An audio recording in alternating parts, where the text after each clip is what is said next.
الله أكبر الله أكبر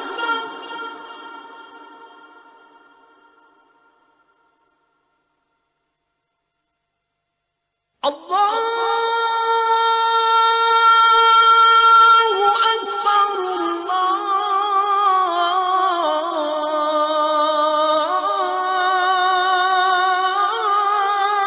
الله أكبر. Bismillah, wassalatu wassalam à Rasulullah. Jusqu'à présent, les hommes de science, ils ont trouvé plus que 1000 informations scientifiques. C'était déjà dans le Coran, ça fait plus que 1400 ans avant ça. Il y a un livre à l'Université de Paris qui s'appelle Gloire à Dieu, les 1000 vérités scientifiques du Coran. Un autre livre qui s'appelle Ceci est la vérité, les hommes de science face au Coran. Notre frère suisse converti à l'islam, il va nous parler aujourd'hui, Inch'Allah, d'un nouveau miracle scientifique dans le Coran concernant la viande du porc. Au nom de Dieu, le tout clément, le tout miséricordieux. Aspect scientifique de la prohibition de consommer la viande de porc. Allah exalté soit-il, dit dans le Saint-Coran, dit, dans ce qui m'a été révélé, je ne trouve d'interdit à aucun mangeur d'en manger que la bête trouvée morte, ou le sang qu'on a fait couler, ou la chair de porc, car c'est une souillure, ou ce qui, par perversité, a été sacrifié à autre qu'Allah. Quiconque est contraint, sans toutefois abuser ou transgresser, ton Seigneur est certes pardonneur et miséricordieux. Sourate les Bestiaux, verset 145. Vérité scientifique. La science a découvert certains aspects des interdits de la législation islamique qui a pu protéger ses fidèles durant des siècles avant l'invention des microscopes. Ainsi, la science réussit-elle à comprendre que les bactéries se reproduisent dans les corps morts et notamment dans le sang.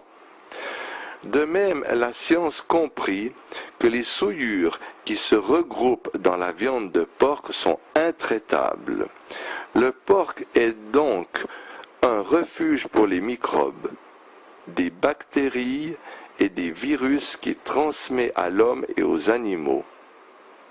Certains de ces bactéries et de ces microbes sont propres au porc, tels que la dysenterie balantidienne, le Trichinella spiralis, le Taenia solium, la cysticercose. Par contre, certains autres microbes et bactéries sont des zoonoses qui comprennent des types de fièvre, le fasciolopsis, Bouski en Chine, et l'ascarie.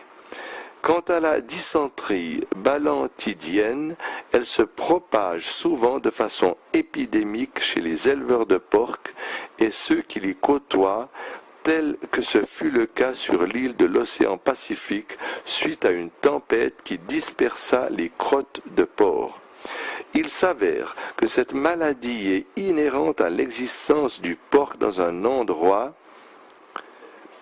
et ce même dans les pays développés, contrairement aux fausses opinions qui affirmaient la possibilité de surpasser le manque d'hygiène du porc en usant de moyens technologiques modernes qui sont à même de rendre insensée toute interdiction de la consommation de viande de porc, notamment en Allemagne, en France, aux Philippines et au Venezuela. L'on contacte la trichinose suite à la consommation des muscles de porc infectés. Les trichinoses femelles rongent les parois de l'intestin afin d'y émettre des larves qui atteignent à peu près 10 000 larves. Ces larves se déplacent par le biais du sang vers les muscles afin d'y former des vésicules contagieuses. Quant au T. spiralis, l'on le contracte suite à la consommation de muscles de porc infectés. Les larves du T. spiralis croissent dans l'intestin de l'homme et atteignent 7 mètres de long et sont dotées de têtes épineuses qui détruisent les parois de l'intestin et causent l'anémie. Chacune de ces larves a 4 suçoirs et un cou qui favorise la production de cellules androgynes, qui paraissent être une espèce particulière qui atteignent souvent 1 millier et dont chacune produit plus d'1 millier d'œufs. L'on contracte le cysticercose suite à la consommation d'aliments infectés par les œufs dont les larves sortent et atteignent les organes par le biais du sang. Et l'on évalue la gravité de la maladie selon le degré d'infection. D'autre part, il faut noter que cette maladie n'est aucunement causée par le Taenia saginata des vaches qui a une tête non épineuse et partant est moins nocif. Aspect miraculeux. Le porc est un animal réputé pour son mauvais caractère et qui consomme les excréments. Par mépris, certains idolâtres sont allés jusqu'à considérer le porc comme un animal qui tue les symboles du bien. Selon les légendes, c'est le porc qui tua Horus chez les anciens Égyptiens, tout comme il tua Adon chez les Cananéens. Adonis chez les Grecs et Attis en Asie mineure. Dans l'ancienne Égypte, l'élevage de porcs était considéré comme un sot métier que seuls les indigents acceptaient d'exercer, raison pour laquelle il y était interdit que les éleveurs de porcs adhèrent au temple, tout comme il leur était défendu d'épouser des filles autres que les filles de leurs collègues. Par ailleurs, il était exigé que toute personne qui touche à un porc fasse un bain rituel. D'autre part, le porc était également interdit aux gens du livre, bien que ces derniers aient contrevenu à cette interdiction. Quant au Coran, il a donné la raison de l'interdiction de la consommation de la viande de porc en ces termes. C'est une souillure. Il va de soi que le mot souillure est un mot qui a une connotation générale qui comprend tout ce qui est sale et nocif. Il faut signaler que le Coran interdit la consommation de la viande de porc dans les 3 passages ci-après. Allah exalté soit-il dit, certes, il vous est interdit la chair d'une bête morte, le sang, la viande de porc et ce sur quoi on a invoqué un autre qu'Allah. Il n'y a pas de péché sur celui qui est contraint sans toutefois abuser ni transgresser, car Allah est pardonneur et miséricordieux. Sourate numéro 2, la Génisse, verset 173. Il dit aussi, exalté soit-il, il vous a en effet interdit la chair de la bête morte, le sang, la chair de porc, et la bête sur laquelle un autre nom que celui d'Allah a été invoqué. Mais quiconque en mange sous contrainte et n'est ni rebelle ni transgresseur, alors Allah est pardonneur et miséricordieux. Sourate les abeilles, verset 115.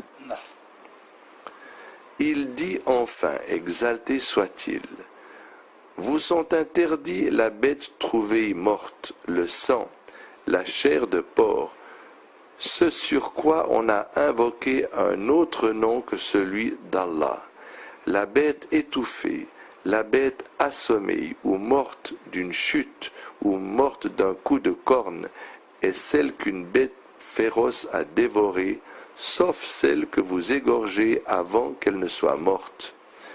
Vous sont interdits aussi la bête qu'on a immolée sur les pierres dressées, ainsi que de procéder au partage par tirage au sort au moyen de flèches, car cela est perversité.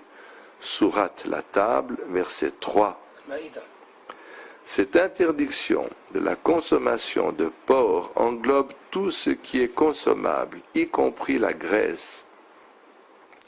L'interdiction de la graisse de porc aux Juifs était vraisemblablement liée à l'interdiction de la chair. Allah exalté soit-il dit à cet effet: aux Juifs nous avons interdit toute bête à ongles uniques, des bovins et des ovins. Nous leur avons interdit les graisses, sauf ce que portent leur dos, leurs entrailles, ou ce qui est mêlé à l'os. Ainsi les avons-nous punis pour leur rébellion, et nous sommes bien véridiques. Sourate les Bestiaux, verset 146.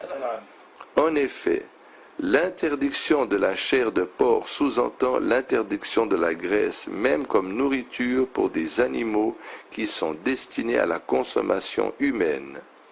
Il est utile de noter qu'au moment de la révélation du Coran, nul ne savait les caractères nocifs de la viande de porc.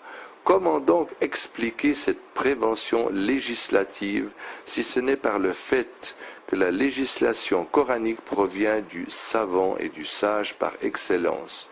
Le sublime omnipotent dit à ce propos: et ton peuple traite cela, le Coran, de mensonge, alors que c'est la vérité. Dis, je ne suis pas votre garant. Chaque annonce arrive en son temps et en son lieu, et bientôt vous le saurez. Sourate les Bestiaux, versets 66 et 67.